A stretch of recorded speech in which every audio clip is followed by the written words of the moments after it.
Hello everyone, this is Pragya Pandey from Rouse Academy for Competitive Exams Bhopal, and I welcome you all to our special series on Saptahik Visheshang. And the topic that we are covering today is Nobel Prizes. देखिए ये topic आपके prelims as well as mains point of view से बहुत important हो जाता है, चाहे हम यूपीएससी की बात करें, एमपीपीएससी की बात करें या किसी भी state services as well as one day examination की बात करें. नोबेल प्राइजेस से फैक्चुअल क्वेश्चंस आना confirm होता है. So for your betterment, for your understanding, we have divided this entire series into 6 segments. आज के पहले सेगमेंट में हम कवर करने वाले हैं कि नोबेल प्राइजेस का हिस्ट्री क्या है, कौन से इंस्टीट्यूट हैं जो इन प्राइजेस को प्रोवाइड करते हैं, कितने टाइप के नोबेल प्राइजेस होते हैं, साथ ही इन नोबेल लॉरिएट्स को चुना कैसे जाता है. So without wasting any time let's see कि हमारे पास आखिर क्या ऐतिहासिक और महत्वपूर्ण जानकारी है. So as you all are aware, यहाँ आप देख पा रहे हैं ये बने हैं अल्फ्रेड नोबेल. अल्फ्रेड नोबेल ने अपनी एक विल लिखी थी जिसमें इन्होंने इन नोबेल प्राइजेस के बारे में डिक्लेयर किया था कि भाई एक सर्टेन अमाउंट मैं छोड़ के जा रहा हूँ जिसके लिए एक रिस्पॉन्सिबल अथॉरिटी है जो इन अवार्ड्स को आने वाले सालों में डिस्ट्रीब्यूट करेगी. देखिए नोबेल, अल्फ्रेड नोबेल की हम जब यहाँ पर बात करते हैं, you should remember that he is the one जिनको डायनामाइट के आविष्कार के लिए जाना जाता है. साथ ही इनके पास 355 पेटेंट है अलग अलग इन्वेंशन के. डायनामाइट को इन्वेंट करने वाला और इतने सारे पेटेंट जिसके नाम पर हो, ऐसा क्या इंसिडेंट हो गया था कि अल्फ्रेड नोबेल को लगा कि भाई नहीं, मुझे नोबेल प्राइजेस को स्टार्ट करने की आवश्यकता है. देखिए 1888 का टाइम है, अल्फ्रेड नोबेल की डेथ के काफ़ी पहले. अल्फ्रेड नोबेल की जो डेथ है वो आप याद रख सकते हैं 1896 में हुई थी. इनकी डेथ के कई साल पहले हालांकि इनके भाई की डेथ हो जाती है जिनका नाम था लुडविग. एक कंफ्यूजन क्रिएट होता है और न्यूज़पेपर वाले एक न्यूज़ छाप देते हैं with the heading the merchant of death is dead. क्यों? क्योंकि he was described as the merchant of death because he made his money by selling arms. He was like कि भाई क्या लोग मुझे इस तरीके से याद रखेंगे, ये लेगेसी है क्या जिसको मैं अपने पीछे छोड़ के जाने वाला हूँ? नहीं. सो एज अ रिजल्ट इन्होंने अपनी एक लास्ट विल लिखी जिसे हम बोल रहे हैं the last testament of the Alfred Nobel, in which he stated that the prize should be awarded to those who during the preceding year shall have conferred the greatest benefit to humankind. So he also donated the large share of his fortune for this series of prizes. Those are physics, chemistry और physiology और medicine, literature and peace, जिनको हम collectively Nobel prizes बोलते हैं. So as you can see here clearly कि जब originally इनकी will में जिन प्राइजेस के बारे में जिक्र किया गया था वो थे फिज़िक्स, केमिस्ट्री, फिजियोलॉजी और medicine, literature and peace. So those are total 5 in number. और यहीं से 1901 से नोबेल प्राइजेस को डिस्ट्रीब्यूट करने का दौर चालू हो चुका था. But the 6th category economic sciences जिसको ऐड किया गया था 1968 में by the Swedish Central Bank. So they established the Sveriges Riksbank Prize in Economic Sciences, जो कि इकोनॉमिक साइंसेस के नोबेल प्राइज का पूरा नाम है. You should remember this in the memory of Alfred Nobel. यहाँ पर मैं एक और फैक्चुअल इन्फॉर्मेशन आपको देना चाहूँगी कि 10th ऑफ दिसंबर को हम सेलिब्रेट करते हैं नोबेल डे. देखिए आपने अभी देखा होगा, अभी अक्टूबर में इन अवार्ड्स को अनाउंस कर दिया जाता है, लेकिन जब इनका डिस्ट्रीब्यूशन होता है तो वो होता है 10th ऑफ दिसंबर को, इसीलिए हम इसे बोलते हैं नोबेल डे. अब कन्फ्यूज़न ये हो रहा होगा कि भाई अक्टूबर में अनाउंस कर ही क्यों देते हैं. तो 21 अक्टूबर 1833 वो दिन है जब great chemist inventor Alfred Nobel का जन्म हुआ था, और 10th दिसंबर 1896 वो डेट है जिस दिन इनकी डेथ हुई थी. To commemorate his death anniversary Nobel prizes को हर साल 10th ऑफ दिसंबर को ही दिया जाता है. चलिए आगे देख लेते हैं कि जब अवार्ड्स दिए जाते हैं तो इन कैंडिडेट्स का चुनाव या नॉमिनेशन कैसे होता है.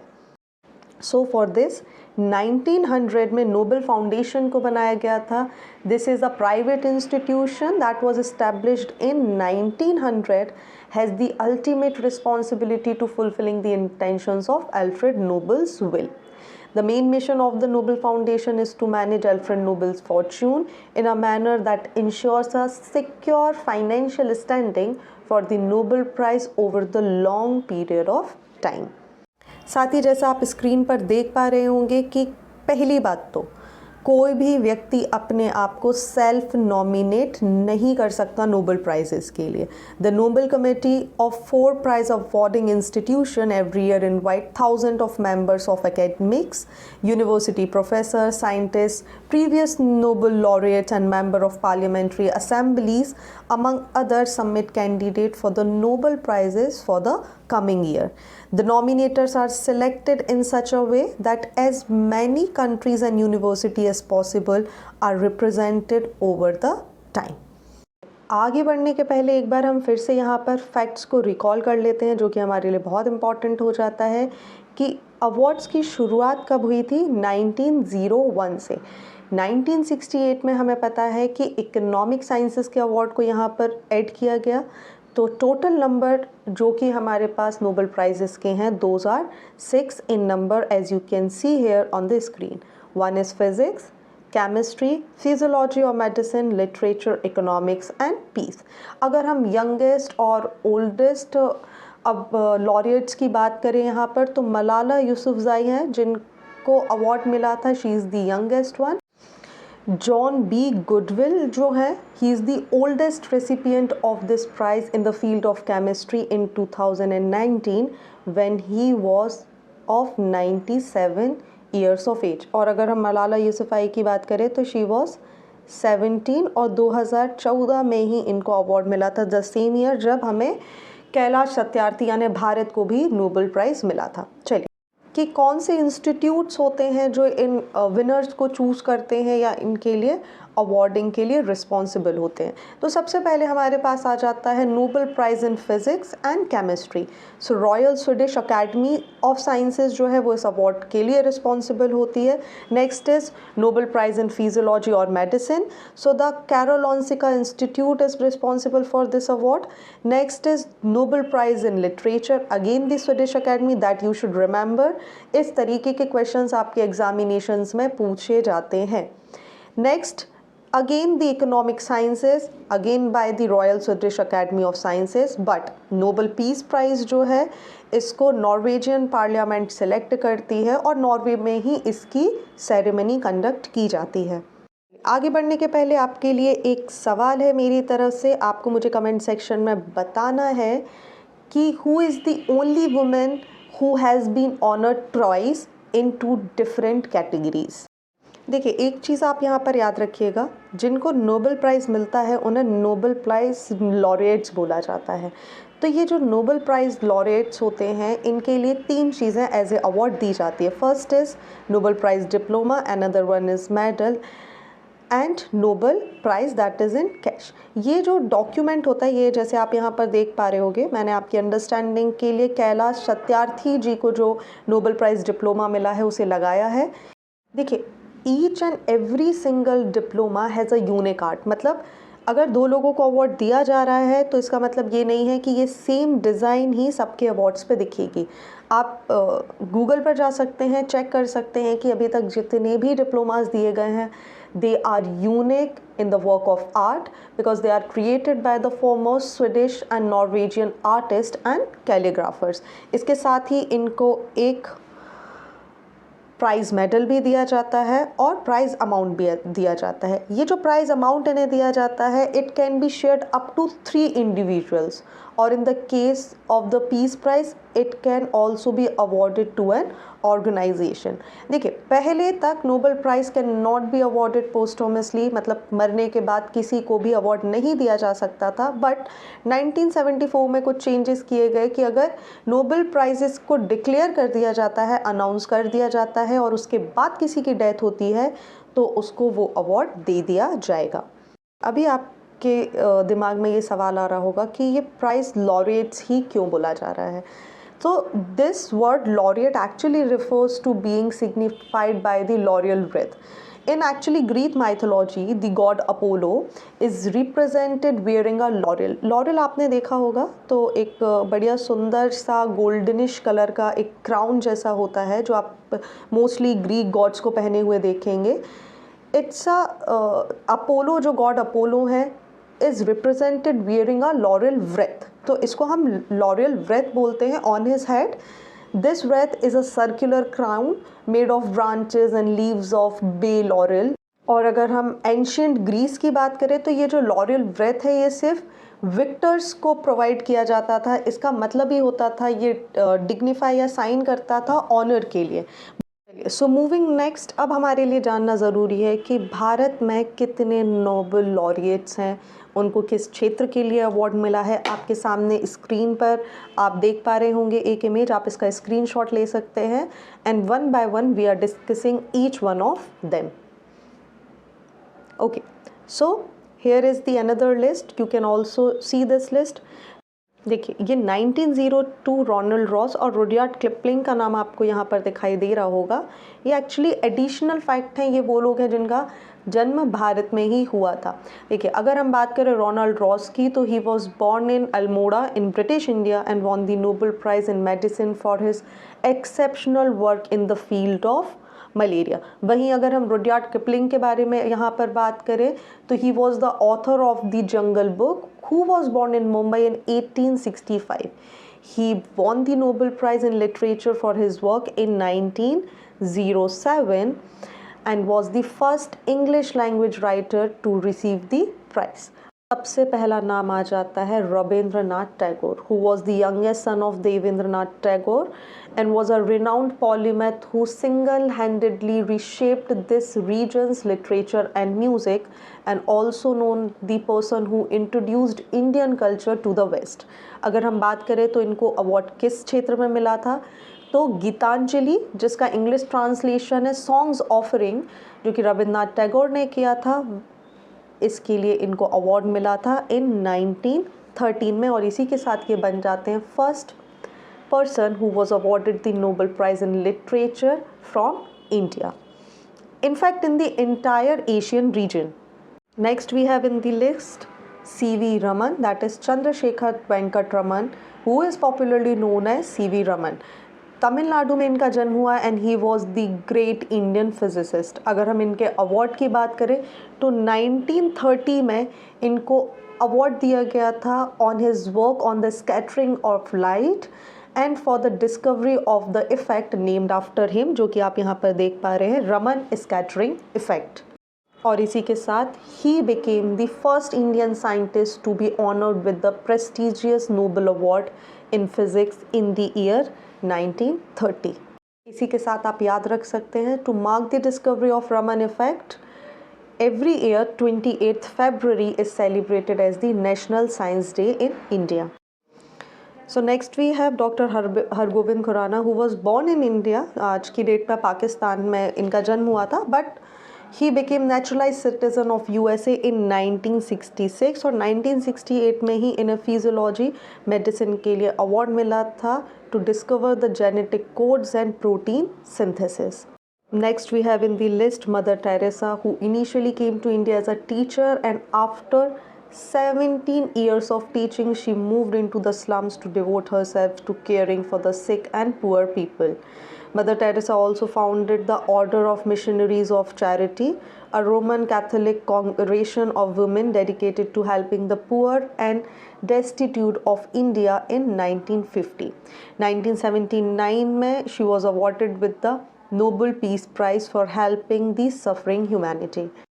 Next in the list we have S. Chandrasekhar, who was born in Lahore in British India, like present day की अगर हम बात करें तो Pakistan, who dedicated his entire life to study of stars.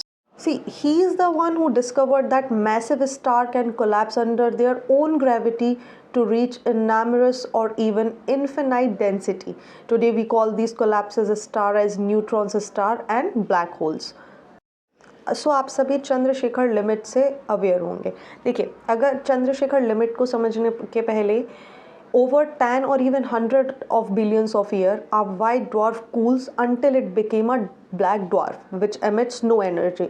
Because the universe's oldest star are only 10 billion to 20 billion years old, there are no known black dwarfs. It must be noted that not all white dwarfs cool and transformed into black dwarf.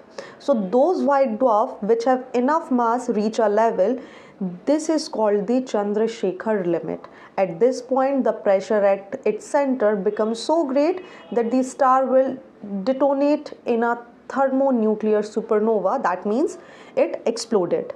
Next, we have the renowned Indian economist and philosopher Amartya Sen, who was born to a Bengali family. He was famous for his significant contribution to welfare economics, including the development of more sophisticated measures of poverty, and for his work on the causes and prevention of famine. Sen has always been engrossed in the problems of our society's poorest people. Rabindranath Tagore ने इनको नाम दिया था ओमोर्तो, that means the immortal. सो ये आप याद रख सकते हैं. इट्स अ इंटरेस्टिंग फैक्ट जिसको आप कहीं भी यूज़ कर सकते हैं.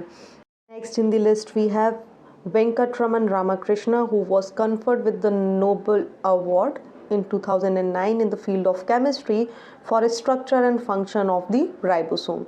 Next we have Kailash Satyarthi. He was born and brought up in Vidisha district of Madhya Pradesh. Later on इन्होंने अपना सरनेम है उसको छोड़ दिया था, क्योंकि बहुत सारे लोग हैं जो कास्टिज़म और सोसाइटी के अपोज जाने के लिए एक्चुअली इन्होंने इस सरनेम को त्याग दिया था, और he adopted a surname Satyarthi, that means the seeker of the truth. इन्हीं का ही काम है जिसकी वजह से बचपन बचाओ आंदोलन की शुरुआत की गई थी, that is the save the childhood movement, जिसको इन्होंने फाउंड किया था इन 1980. चाइल्ड लेबर और स्लेवरी को ख़त्म करने के लिए इन्होंने बहुत सारे कदम उठाए हैं, जिसमें से he led the global march against child labour and its international advocacy body, the international centre on children labour and education. अगर हम बात करें तो he has also contributed to the development of international convention on the rights of children. His efforts lead to the adoption of ILO Convention 182 on worst form of child labor in 1999. He is the founding president of the Global Campaign for Education, an exemplary civil society movement working to end the global education crisis. साथ ही आपको याद रखना है कि he also established Good Weave International, that was formerly known as the Rugmark, as the first voluntary labeling, monitoring and certification system of rugs manufactured without the use of child labor in South Asia. आप इस नाम को बहुत अच्छे से याद रखेंगे, Good Weave International. Because of these efforts, Kailash Satyarthi along with Malala Yousafzai received the Nobel Peace Prize in 2014 for their struggle against the suppression of children and young people for the right of all children to the education.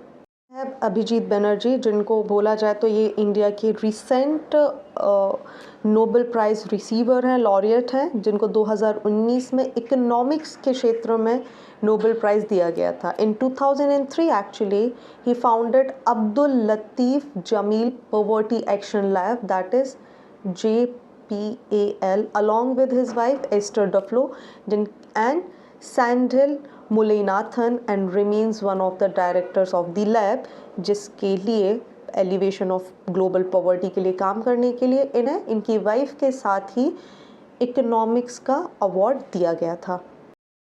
देखिए, काफ़ी विचारणीय है कि 120 साल लगभग हो चुके हैं नोबेल प्राइज़ेस की शुरुआत हुए, और इंडिया के कॉन्टेक्स्ट में अगर हम देखें तो सिर्फ गिने चुने नाम ही हमारे सामने आते हैं.